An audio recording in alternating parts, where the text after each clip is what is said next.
The most humiliating diplomatic collapse in modern British history just played out in real time. Donald Trump has delivered crushing economic punishment to the United Kingdom over a single British military officer sent to Greenland, destroying Keir Starmer's carefully cultivated special relationship with one devastating tariff announcement. What happened next exposes how utterly powerless Britain has become on the world stage under Starmer's pathetic leadership.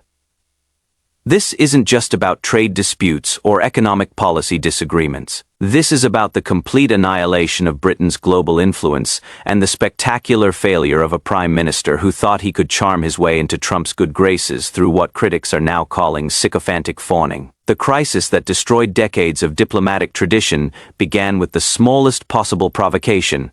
Britain sent exactly one military officer to Greenland on a reconnaissance mission. One person, a single representative conducting routine intelligence, gathering alongside European allies. That is it.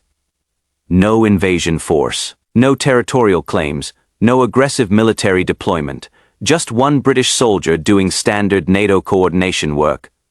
Trump's response was so disproportionate, it shocked even veteran diplomats who thought they'd seen everything. Within hours of learning about the British officer's presence in Greenland, the president imposed immediate 10% tariffs on all UK goods entering America. Not just some products. Not just strategic industries. Everything. Every British export to America's $20 trillion economy suddenly became 10% more expensive overnight. The economic implications are staggering beyond anything Britain has faced since the darkest days of World War II. UK exports to America are worth £190 billion annually. These tariffs will cost British businesses billions in lost contracts, force thousands of companies into bankruptcy, and trigger unemployment that could reach six figures within months. All because Starmer couldn't prevent one military officer from triggering Trump's rage. But here is what makes this crisis so much worse than just economic damage. The tariffs weren't imposed for legitimate trade reasons. They weren't about protecting American industries or correcting unfair practices.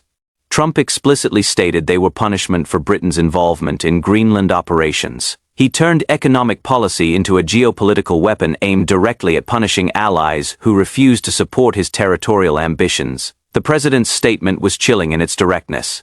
Denmark, Norway, Sweden, France, Germany, the United Kingdom, the Netherlands, and Finland have journeyed to Greenland for purposes unknown. This is a very dangerous situation for the safety, security, and survival of our planet. Read that again. Trump claimed that 8 NATO allies conducting standard military coordination posed a planetary threat. He characterized routine alliance operations as existential dangers requiring immediate economic retaliation. This isn't the language of alliance partnership. This is the rhetoric of an authoritarian leader, justifying punishment of subordinates who dared to act independently. For Starmer, the moment represented the complete collapse of everything he'd built his foreign policy around. Since becoming prime minister, he'd pursued what he called quiet diplomacy with Trump. No public criticism. No challenging statements. Just careful cultivation of personal relationships designed to insulate Britain from American pressure. The strategy was built on a fundamental delusion that has plagued British foreign policy for decades.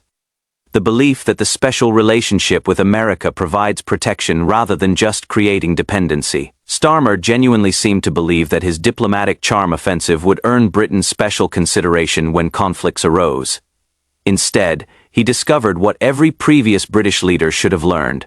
America treats Britain exactly like any other country when British actions conflict with American interests. The special relationship exists only when Britain does exactly what America wants. The moment Britain acts independently, even in the smallest way, that relationship evaporates instantly.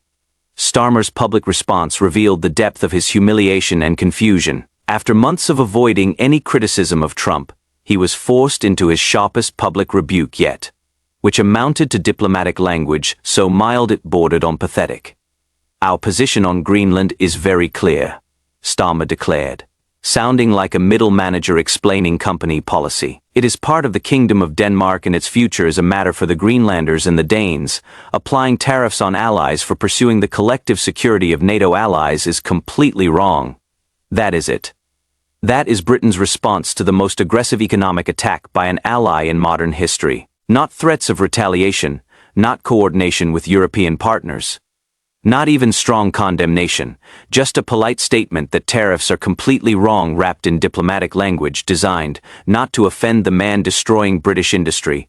Compare Starmer's weak response to how other European leaders reacted to similar pressure. When Trump threatened France with economic consequences, Macron responded with defiance that reminded the world why France remains a major power.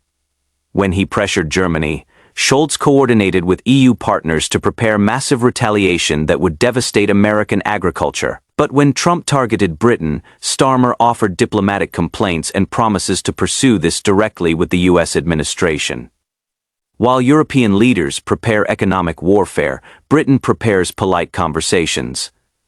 The contrast couldn't be more stark or more damaging to British credibility. The political fallout inside Britain has been swift and devastating. Parliament erupted in criticism that crossed party lines, with even some Labour MPs questioning their own government strategy. The opposition response was particularly brutal in its accuracy. Starmer's US policy lies in tatters, declared one senior Conservative MP. Trump is now punishing the UK and NATO allies just for doing the right thing. Time for the PM to stand firm against the bully in the White House and work with European and Commonwealth allies to make him back down from this reckless plan. Even more damaging was the question that exposed the complete failure of Starmer's approach. What has all Labour's sycophantic fawning achieved in the national interest?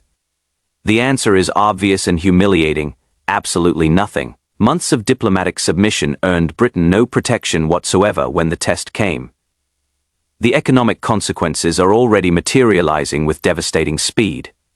British manufacturers reported immediate order cancellations from American buyers within hours of the tariff announcement. Jaguar Land Rover, which exports luxury vehicles worth billions to America, saw its share price fall 8% in a single trading session. Scotch whiskey distillers, whose American market represents over £1 billion annually, began emergency meetings with crisis management consultants.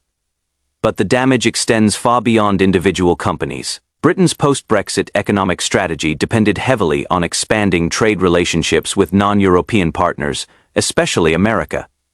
Those relationships require trust, predictability, and stable government. Starmer's inability to prevent arbitrary tariff impositions destroys all three foundations simultaneously.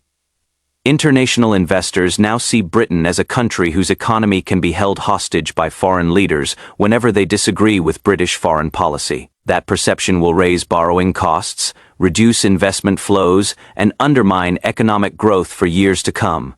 The reputational damage may prove more costly than the tariffs themselves. Meanwhile, the crisis has exposed how completely Brexit has isolated Britain from the collective strength that European Union membership once provided.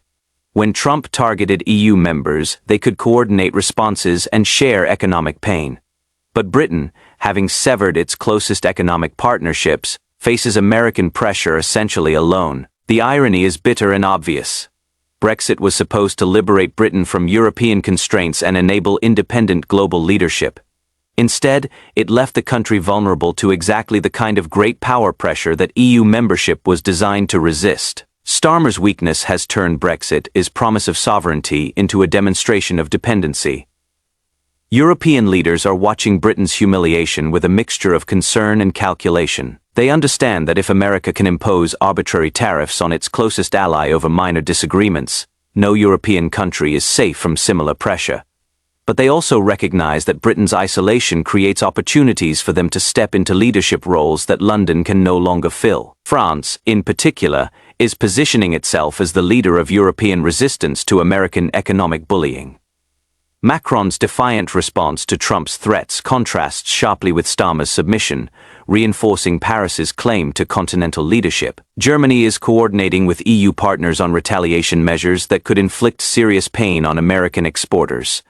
Meanwhile, Britain promises diplomatic conversations. The human cost of Starmer's failure extends far beyond government buildings and corporate boardrooms. In Sheffield, steelworkers who survived decades of industrial decline face another existential threat as American orders evaporate under tariff pressure. In Scotland, Distillery workers whose families have produced whiskey for generations are receiving redundancy warnings. In the Midlands, automotive workers who thought Brexit was behind them are staring at unemployment that could last years. Margaret Thompson, a 41-year-old quality control supervisor at a Manchester aerospace components factory, summed up the feelings of millions when she told local media, "We voted for people who promised to protect British jobs and British industries. Instead, they've left us defenseless against any foreign politician who wants to punish us. My company exports 70% of our production to America. These tariffs could shut us down completely. All because our Prime Minister can't stand up to bullies." Her factory employs 800 people and supports approximately 2,400 jobs in the supply chain. If American contracts are cancelled, the impact will ripple through entire communities that have no other major employers. This story is being repeated in industrial towns across Britain, where American trade relationships represent the difference between prosperity and poverty. The constitutional implications of this crisis extend beyond immediate economic damage. Britain's unwritten constitution depends on the assumption that government can protect the nation's interests through diplomatic and economic means. When those tools fail so completely that a single foreign leader can impose devastating costs for minor disagreements, the entire system's legitimacy comes into question. Opposition parties are demanding emergency parliamentary sessions to address what they're calling a crisis of governance.